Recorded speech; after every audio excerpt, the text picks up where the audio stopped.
આજ ગાઈસ હું કઈ બોલવાનું નથી બસ. આજ ગાઈસ અમારા ઘરમાં શાંતિ છે.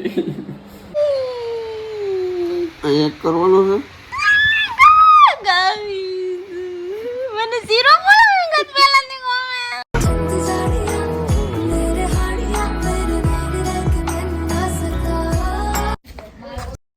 સો very good morning guys, Radhe Radhe. અત્યારે બસ મારું આમ તો અલાર્મ વાગવાનું હતું એ પહેલાં મારી નીંદર ઉઠી ગઈ બિકોઝ બહુ ડેન્જર સપનું આવ્યું. એટલે મેં કીધું હે ને થોડી વાર તો આમ સવારમાં યાર કસમથી રોવું આવ્યું એટલું ડેન્જર. ભલે હું શેર નહીં કરું બિકોઝ શેર કરવા જેવું છે જ નહીં. એટલે આમ ટૂંકમાં નીંદર ઉડી ગઈ. ઉઠવાનું જ હતું, 4:30નો અલાર્મ હતું. એ પહેલાંમાં મારી નીંદર ઉડી જ જાય. ક્યારેક જ ના ઉડે, હું બહુ લેટ સુધી હોઉં નહોતું એમ. પણ એમ એ 4:30 પહેલાં મને ઉઠાડી દીધી બિકોઝ સપના. અને સવારમાં મારું આજે રોઈને સવાર થઈ. થોડી વાર તો ધવલ શું થયું, મેં કીધું સપનું બહુ ડેન્જર એમ. એટલે અત્યારે માનો નહીં કે 4:37 જેવું થયું છે. અને બસ હવે હું નાહવા જાઉં અને નાહી અને પછી મારું રેગ્યુલર રૂટીન કરીશ. ભાઈ હું વ્લોગમાં શેર નથી કરતી હમણાં. હે જાગને તુધ એમ હું કરો, ઉઠો ને યાર. નહીં ઉઠું નહીં, ઉઠવું જ પડીએ. કેટલા વાગ્યા? 8 વાગ્યા. તમને ઉઠવું જ પડીએ સિરિયસલી, મસ્તી નથી કરતી. ઉઠો.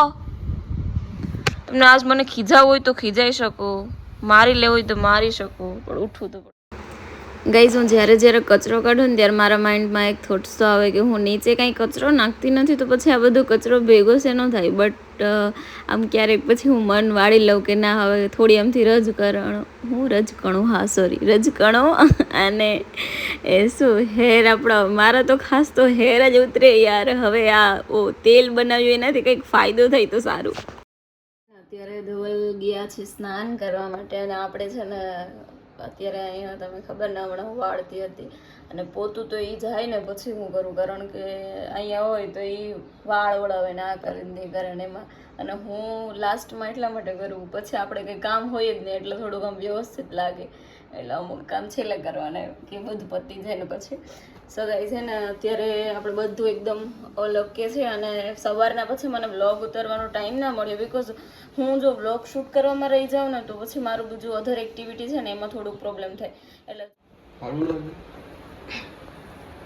નહીં તમીજ નથી હારત તમને સારું લાગે. બસ હોશિયારી ના મારો, પંખો બંધ કરી દો ગમે એ પંખો.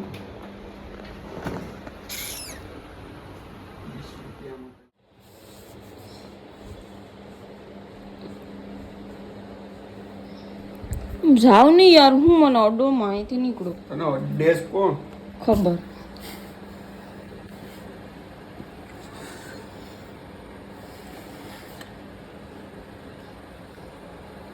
આજ ગાઈસ હું કઈ બોલવાનું નથી બસ.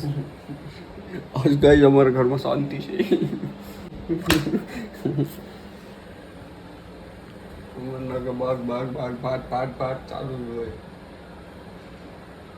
હવે તું કદાચ આખી હું તમે 3 જણા ઉભી જાય ને તો એ હવાના પગમાં કઈ ન થાય.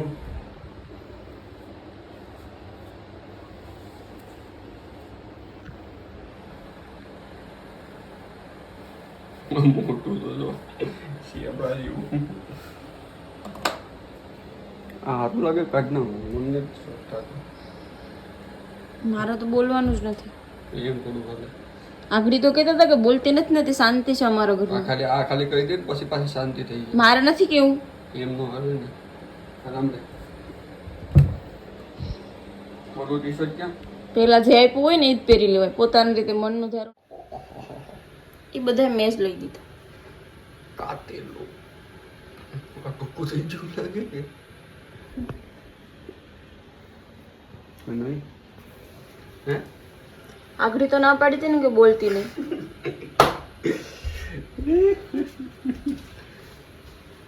ચલો રાધે રાધે. રાધે રાધે. જય દ્વારકાધીશ. જય દ્વારકાધીશ. હવે મેં થોડુંક એક કામ છે. ને તમારી રીતે ભરતા શીખી જાઓ. બધામાં મારા ઉપર આધાર ન રાખો. ફોન તો લેતે મારો. બધી હું તમારી નોકર થોડી. હમણાં તો કહેતા હતા કે તું નથી બોલતી તો શાંતિ છે. ફોનમાં ક્યાં શાંતિ ઓછી થાય. ના, એ બધી આવી જ જાય. ચાલે ફટોફટ કરાલ મારે. અને ધવલા ટી શર્ટ કાઢીને ગયા. આજે મેં એવું વિચાર્યું હતું કે હું કંઈ વ્લોગમાં બોલીશ જ નહીં, કારણ કે એમ ખાલી બસ એમ જ કંઈ ઈચ્છા જ નથી. એટલા માટે ફોન દઈએ હું, કારણ કે ભૂલી જ જાય. આ બધું અત્યારે અહીંયા જ છે. હજી મારું બધું ઘણું કામ બાકી જ છે. દુપટ્ટો લેવાનો ભૂલાઈ ગયો.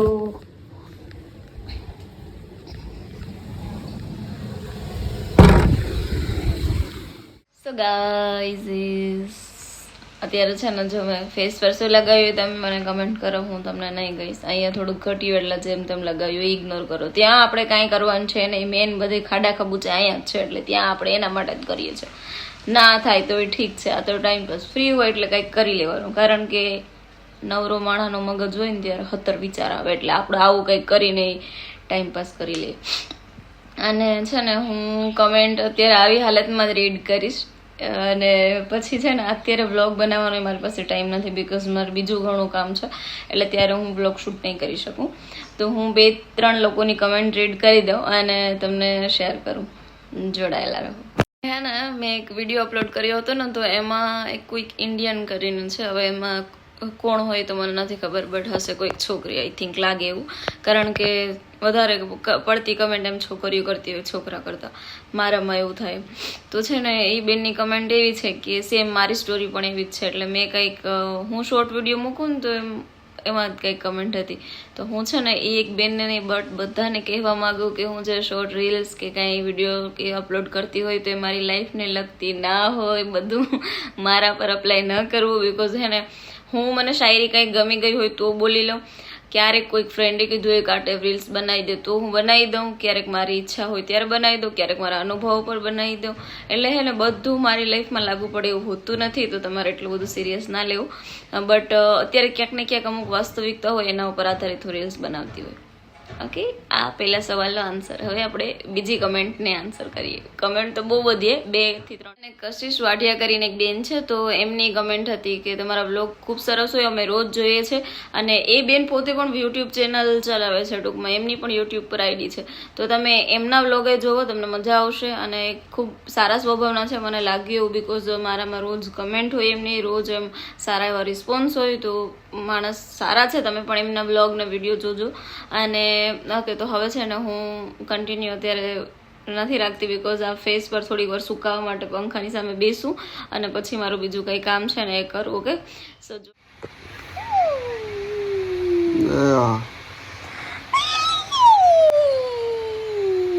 એક કરવાનો છે.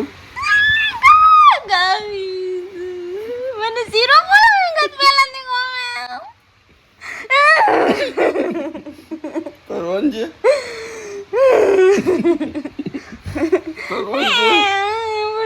પહેલા તો 0 પોસ્ટ કરવાનું 0 ને ફોલોઈંગ પણ 0. નહીં અનફોલો કરી તો પછી હું જો રિયલી પછી રોનિયો તો આમાં એક કે બાકી અનફોલો થાય. પણ યાર મને ફોલો કરવું ન ગમે. આમ મને પહેલે અમે થોડાક વધારાના છે. અમે વધારાના છે.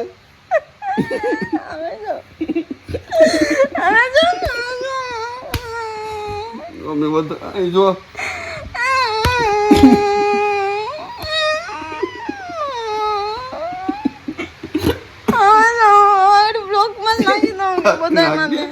મને એવું ફેર પડે. અહીંયા તો મને જેટલા ફોલો કરે ને એટલાને હું કરું. રેડી? મારે કઈ ન જો બધાને કરી નાખો. 0 ફોલોઈંગ કરી નાખો. હાલો તમારા દોસ્તારોને પકડ નાખો. નહીં કાઢ નાખો. મારે મને શું કરવાનું? અનફોલો કરી મને શું કરવાનું?